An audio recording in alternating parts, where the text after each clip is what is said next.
Hi, in today's video we're going to be looking at this new hot air station. This is the Quick 861 Pro, and this is their new flagship hot air station. So it's got a 1300 watt heater in there, similar to the 861X and the TR 1300 that we've looked at in previous videos. This one has slightly higher airflow rates, so they've got a new blower in here that increases the airflow from 55 litres a minute to 70 litres per minute. And this one also has programmable profiles. So for example, when you've got the handpiece fixed into a BGA rework station, you can program 3 sections of a roof flow curve into this unit, which is useful for repetitive results, you know, when you've dialed it in for a certain type of PCB with a certain BGA device on there. This one also has the hotly anticipated voice control, which we'll be testing out, but I'm not sure really how useful that is. And then we've got 4 presets on here, so an increase of 1 extra preset compared to previous stations. So this video is sponsored by PCBWay, who offer a wide range of manufacturing services for your project, including PCBs from very low cost prototype boards to more advanced PCBs, all the way up to 60 layers, and also with specialist FR4 materials. You can also get your rigid flex PCBs made if you want to make something a little bit more interesting. They also offer a wide range of PCB assembly options. That means getting your PCBs assembled with components on there on both sides of the board, whether they be surface mount or through-hole parts.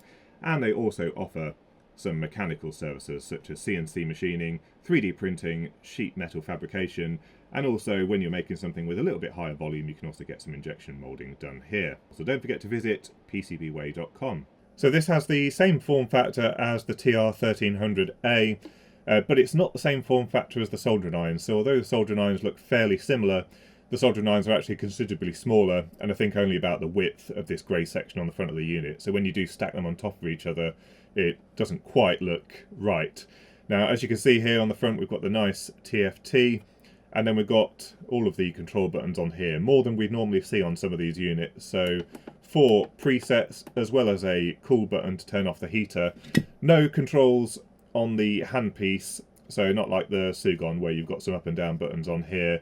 Everything is to be controlled from the front panel or through the voice controls. And then we've got the familiar up and down buttons for air and temperature, and then an up, down, left, right, and a set for going through the menus. Instead of the usual rocker switch that we see on these quick stations, we've got a push button, and this one looks like it illuminates as well when it's powered up, and it has a fixed connection to the handpiece. On the 1300A you could unplug this for transportation, but this one is permanently fixed to the handpiece, as you can see. It's also quite a heavy unit. When you start handling it, you realise it's quite chunky.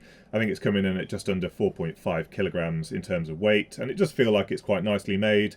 On this side we've just got some prompts for the voice control. As I said, it's either control from the front panel, or if you're using both your hands, you can use the voice control. Unfortunately, I think some of these are quite poor translation into English, and therefore they're not necessarily that intuitive to use. And also, it can't interpret commands. You have to say it exactly as it says on here. So for example, set the channel 1 is to set the preset to preset number 1. So some of these I don't think are quite as good as they could be. Volume up, volume down, airflow rate to 20. So some of these, I think they could have been like airflow down and up or something like that.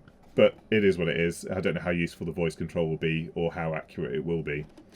Then on the back of the unit, we've got the mains inlet with a fuse, and then also a 4mm banana jack to go off to your ESD mat and whatever else, and then just a label on the back. Now this whole thing does appear to be made of metal, so that's part of the weight, and you can also see we've got like this heat sinking on the back, although I don't expect the unit itself to really get warm.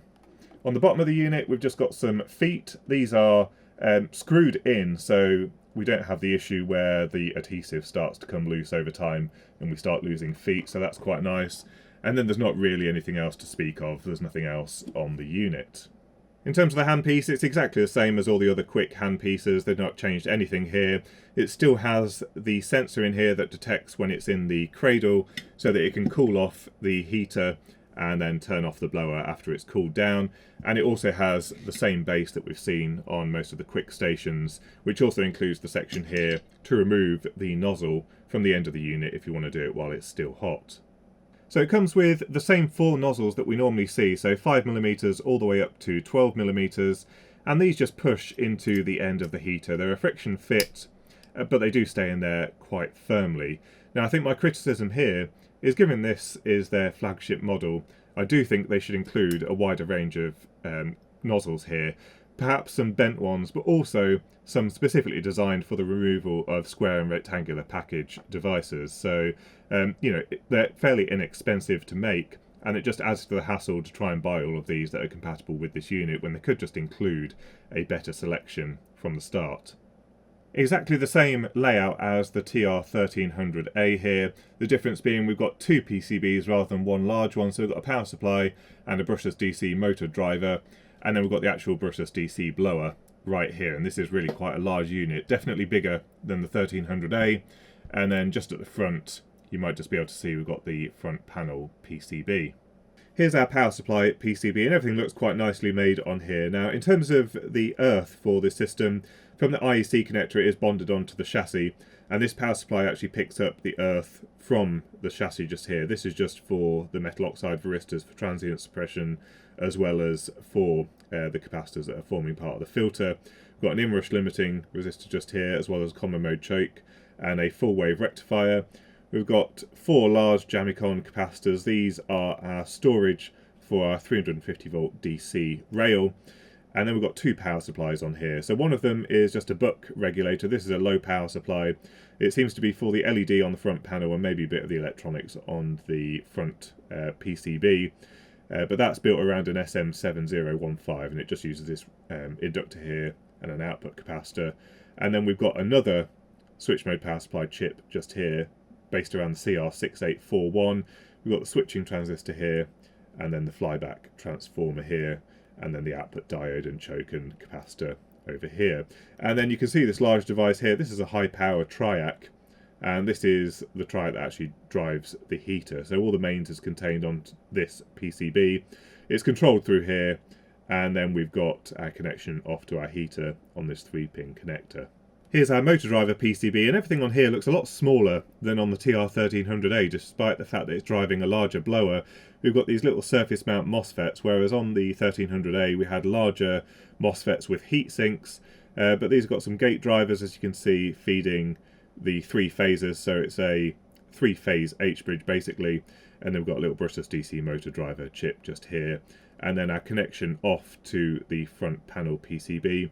Here's our power supply rails, and also looks like we've got another little buck converter over here, possibly for some of the electronics on this, but this is a really quite lightweight PCB. Here's where the mains comes in on this unit, straight into a filter, and then it goes off to the switch on the front panel. And as you can see, we've got a bonded earth lug straight from the IEC connector onto the chassis. There's also one that goes onto the outer chassis as well, where this slides into and also goes into the filter. Then we've got the large blower with the connectors off to the top PCBs. Some markings on the blower, so 24 volt DC for the actual blower itself, and then 5 volt DC for the encoder that's on here to allow you to commutate the 3 phases properly. Here's our front panel PCB, and you can see the large STM32 microcontroller just there. Up in the top right you can see some SRAM, and then this little chip here is an audio codec, and that is for our microphone. So as you can see down here, we've got the microphone right at the bottom, which you don't normally see in a hot air station, onto some twisted hookup wire that goes up to a connector over here, and then there's an audio codec just there. So presumably we're outputting I2S, and then the STM32 can interpret the audio that way. We've got a couple of op amps and stuff scattered around for things like the thermocouple measurement, and then our connector off to the TFT on the front panel. And that's about it, but everything looks nice and neat in here. Nothing really to complain about. Okay, let's power the unit up. So we're pushing the power button. It's a hard power switch, so you actually push it in all the way. You can see we've got a nice illuminated green ring. And the display, as you can see, is really crisp and clear. I do like the display on this, and it's very obvious what's going on. So temperature on the left-hand side, airflow on the right. When we remove the handpiece from the cradle, it starts heating up. Gets to temperature pretty quickly, and we've got the presets at the bottom here, so we can change the temperature by pushing the temperature up and down buttons, or if you hold down the button it accelerates quite quickly. And if we want to change the airflow, again, we can adjust it up and down, or hold it down.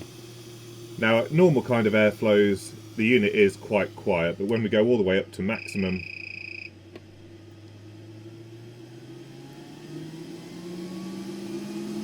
it does get quite noisy. Now, actually, most of the noise is from the handpiece itself, rather than from the unit. The unit's fairly quiet, but the handpiece makes a lot of noise with all of that air coming out the end of it. Now, if we want to store this new temperature and airflow as one of the presets, we just hold down one of the buttons here and it stores it in that segment just there, so very easy to use. And we've also got this little snowflake button, which is white at the moment, but if we press the cool button, then it turns off the heater. It keeps the airflow the same, but now we will just get air coming out the unit rather than heated air. Obviously it takes a bit of time for it to cool down, and we can still adjust the airflow as we like, but we're blowing out non-heated air. So that's how the unit works nominally, and if we put the handpiece back in the cradle, it will start cooling down the handpiece, and once it gets to 100 degrees C, it shuts off the fan. Now if we press the right hand button here, we go into the graphing screen, and if we take the handpiece back out the nozzle, you can see what's happening on the graph in terms of the airflow and the temperature. Now, one thing I've noticed is the fan always seems to overshoot. You can see it goes up by quite a bit there, and then it starts to settle. So I think there could have been a bit of better PID tuning going on here, but you can see at least kind of what's going on with the heater and with the airflow. And then if we press the right hand button one more time, we enter the programmable segment section. So here we've got the programmable segments. If we hold down one of the presets, we've got the segments listed here. So in this example, we've got 190 degrees C for 20 seconds, then 300 degrees C for another 20 seconds, and then 350 for 30 seconds, and then the program is over. So if we go back to the main screen here, once we press one of the presets and the temperature is reached, we should start seeing the timer increasing.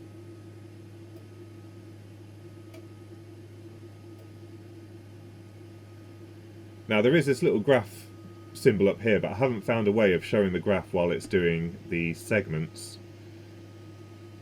It would be nice to actually see what it's actually doing at this moment in time. But it's got to 20 seconds and it's changed the temperature. When it gets up to 40 seconds, we should see it at the new temperature as well. It seems to be increasing slowly. And then I think it said it does 30 seconds at this, and then we should hear it beep when it's completed. So you can just hear it beeping away there. We press the channel 1 button again, and that cancels it, and it goes back down to the starting temperature, and then the whole thing starts over again. The next thing we could try is the voice control. So there's a whole bunch of pages in the instruction book which tell you how to use the system. So let's see if it picks it up. Hey, quick.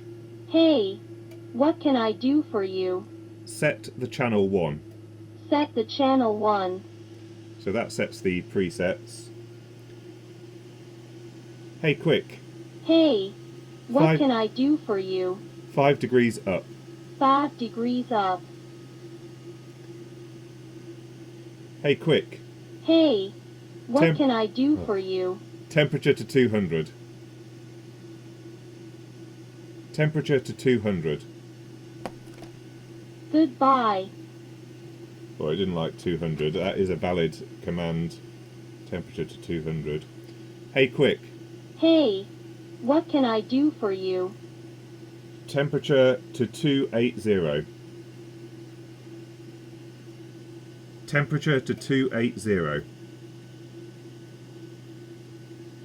Temperature to 280. It doesn't seem to like the temperatures for some reason. Hey, quick. Hey, Volume. what can I do for you? Volume up. Volume up. Does that change anything? Hey, quick. Hey, what can I do for you? 5 scales up. 5 scales up. That seemed to be the airflow. It's not 100% clear what half of these commands do, and it does catch you out because I think the introduction is too long. Hey, what can I do for you? Goodbye. Seems to be too long. Yeah, goodbye. Right, let's try and remove a few components from an old graphics card. Now I am testing out some new flux at the moment. It's this Styri tacky flux just here.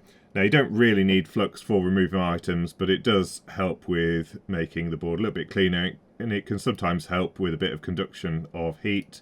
So we'll put a bit around the outside. And what we'll also be able to do is, using the power meter, just see how much power this unit actually consumes when it's putting the heater on. Right, so that's got some flux around the outside. We'll set the temperature to 350. We'll start off low and see if we can remove it with that kind of temperature. We may have to turn it up. So a peak there, just under 1,400 watts.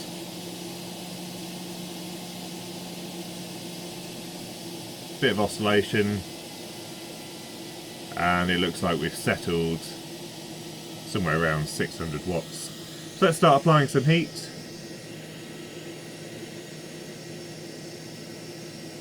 The airflow is possibly a bit high actually. Let me turn that down a bit. We're at 120 on the setting, but we shouldn't need much more than about 60 here. About an inch away from the chip at the moment.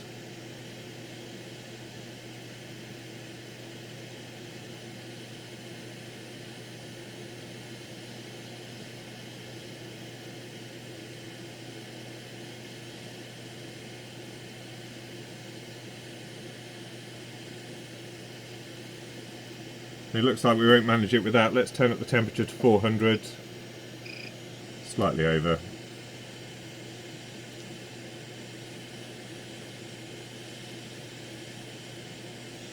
Now, even the tweezers are quite hot, so we should expect the chip to come off pretty soon.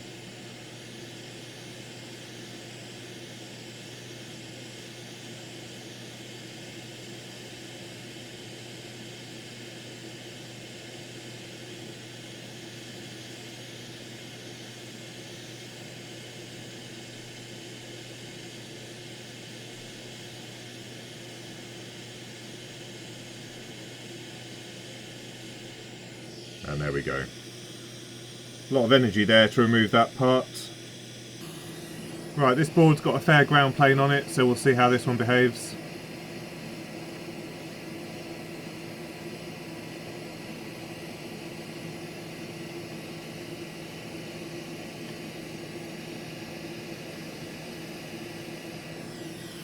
No problem there, that's 370 degrees.